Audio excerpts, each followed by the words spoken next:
Hello friends, आज हम आपके लिए लेकर आए हैं इस वीडियो में कक्षा 7 की पुस्तक इतिहास की इसका पार्ट 5 सल्तनत का विघटन। लेकिन इसको शुरू करने से पहले हम एक बार ये रिवाइज कर लेते हैं कि पिछले जो है पार्ट में हमने क्या क्या देखा था।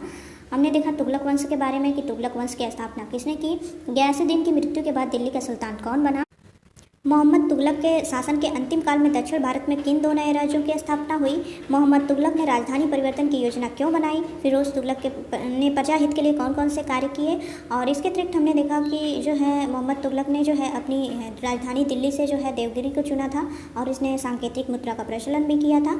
और फिरोजपुर नगर की स्थापना जो है फिरोज शाह तुगलक ने की थी।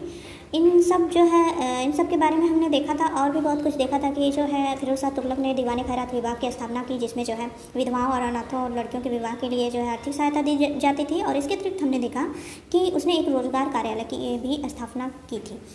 तो इसके अतिरिक्त और भी बहुत कुछ हमने देखा था। तो अगर आपने वो वीडियो नहीं देखा तो आप प्ले लिस्ट में जाकर देख सकते हैं। और चलिए आज का वीडियो शुरू करते हैं। अब ये है पार्ट 5 सल्तनत का विघटन।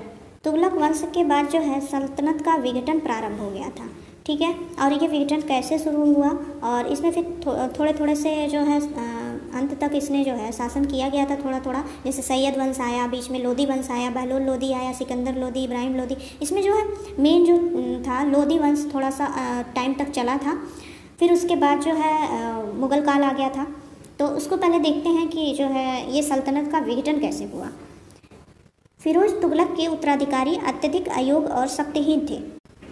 उन्होंने अपना अधिकांश समय मनोविनोद तथा पारस्परिक संघर्ष में ही लगाया। परिणाम स्वरूप प्रांतीय गवर्नरों ने अपने को स्वतंत्र घोषित कर दिया। सल्तनत का बचा खुचा वैभव दिल्ली में 1398 ईस्वी में हुए तैमूर के आक्रमण से समाप्त हो गया। तैमूर का आक्रमण कब हुआ? दिल्ली पर 1398 ईस्वी में। तैमूर लंग के बारे में थोड़ा देखते हैं। तैमूर का आक्रमण सन 1398 ईस्वी में उत्तर भारत पर फिर मध्य एशिया की सेनाओं का आक्रमण हुआ, ठीक है। तुर्क सरदार तैमूर ने, जिसे तैमूर लंग भी कहा जाता है, अपनी विशाल सेना लेकर भारत पर आक्रमण कर दिया। आक्रमण का उद्देश्य केवल उत्तर भारत पर आक्रमण करना और लूट का माल लेकर मध्य एशिया लौट जाना था।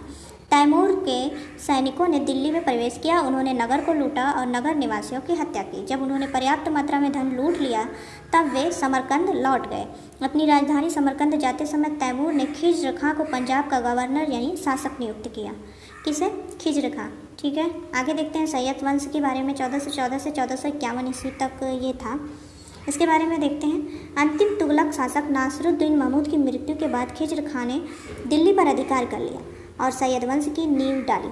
खिज्र खां ने सुल्तान की उपाधि धारण कर रैयते आला, ठीक है, रैयते आला उपाधि धारण की। वह जीवन भर तैमूर के वंशजों का वफादार बना रहा और उन्हें राजस्व व उपहार भेजता रहा।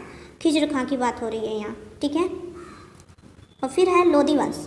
लोधी वंश थोड़ा ज़्यादा टाइम तक था और लोधी वंश का जब अंत हुआ तो मुग़ल काल शुरू हुआ। देखते हैं ये लोधी वंश 1451 से 1526 ईस्वी तक था। दिल्ली सल्तनत का अंतिम राजवंश लोधी वंश था। 1451 ईस्वी दिल्ली के अमीरों ने सरहिंद के सूबेदार बहलोल लोधी को आमंत्रित कर दिल्ली के सिंहासन पर बैठा दिया।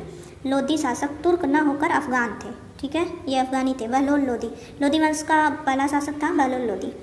बहलोल लोधी ने सल्तनत को संगठित करने का प्रयास किया। उसने जौनपुर पर आक्रमण कर सरकी शासकों को पराजित कर अपने अधीन कर लिया।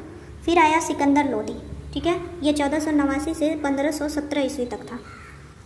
बहलोल लोधी के बाद उसका पुत्र निजाम खां सुल्तान सिकंदर शाह नाम से सिंहासन पर बैठा। उसने 1504 ईस्वी में अपनी राजधानी दिल्ली से हटाकर नए नगर में स्थापित की, जो बाद में आगरा नाम से प्रसिद्ध हुआ, ठीक है। किसने जो है अपनी राजधानी दिल्ली से हटाकर आगरा स्थानांतरित की थी? सिकंदर लोधी ने। सिकंदर लोधी के साहित्य के प्रति विशेष रुचि थी। उसके शासनकाल में कई ग्रंथों का फारसी में अनुवाद हुआ, जिनमें एक आयुर्वेदिक ग्रंथ का नाम फरहंगे सिकंदरी रखा गया, ठीक है। वह स्वयं भी गुलरुखी उपनाम से कविता लिखता था। उसने राज्य की आर्थिक दशा सुधारने के लिए वस्तुओं का मूल्य नियंत्रित किया एवं राजस्व बढ़ाने के लिए भूमि नाप के आधार पर भू राजस्व निर्धारित किया। उसने नाप के लिए पैमाना गजे सिकंदरी चलाया, जो 30 इंच का होता था। गजे सिकंदरी कितने इंच का होता था? 30 इंच का, ठीक है। गजे सिकंदरी किसने चलाया? सिकंदर लोधी ने। आगे है इब्राहिम लोधी के बारे में। इब्राहिम लोधी ने 1517 से 1526 ईस्वी तक शासन किया। सिकंदर लोदी के बाद उसका पुत्र इब्राहिम लोदी सिंहासन पर बैठा। इनके समय में सुल्तान तथा अफगान सरदारों के मध्य संघर्ष प्रारंभ हो गया।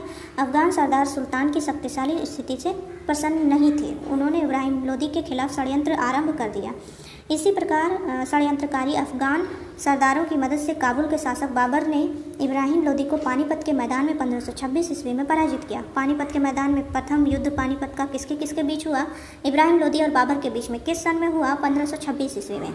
इस युद्ध में इब्राहिम लोदी मारा गया और भारत में लोदी वंश के साथ ही दिल्ली सल्तनत का भी अंत हो गया। ठीक है, दिल्ली सल्तनत का अंत कौन से युद्ध से हुआ? पानीपत के युद्ध से। ठीक है, पानीपत का युद्ध इतिहास में महत्व रखता है। पानीपत में 3 लड़ाइयाँ हुई थी। इनमें पहला जो था यहाँ पर दिया गया है इब्राहिम लोदी और बाबर के बीच में 1526 ईस्वी में। ठीक है, इसका परिणाम ये हुआ कि इब्राहिम लोदी हार गया, बाबर जीत गया।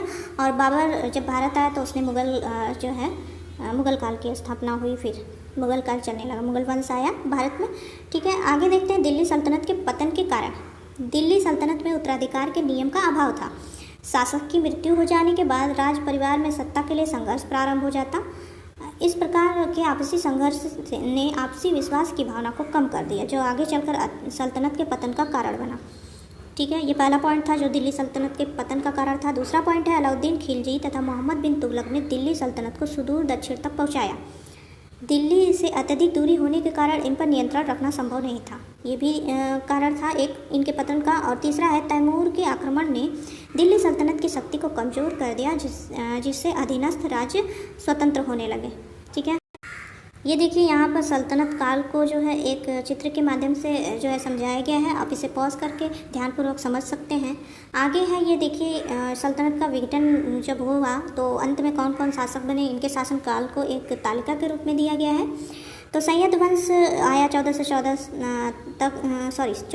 से 1451 तक। फिर उसके बाद लोदी वंश चला जो 1451 से 1526 तक था। इसमें बहलोल लोदी जो है 1451 से 1489 तक। सिकंदर लोदी 1489 से 1517 तक। और फिर इब्राहिम लोदी आया 1517 से 1526 ईस्वी तक। तो ये था सल्तनत का विघटन। और इसके बाद अब शुरू होगा मुगल काल। लेकिन उससे पहले हम अगले पार्ट में देखेंगे सल्तनत काल की जो संस्कृति थी वो कैसे रहते थे, वहाँ का प्रशासन कैसा था उन लोगों का। इन सब के बारे में एक जो है चैप्टर दिया गया है, उसके बारे में हम देखेंगे। फिर उसके बाद हम देखेंगे कि उसके बाद कौन सा शासन मुगल वंश आया, उसके बारे में हम विस्तार से देखेंगे। तो इसके लिए जो है आप प्लीज़ चैनल को सब्सक्राइब करें, वीडियो को लाइक करें। Thank you.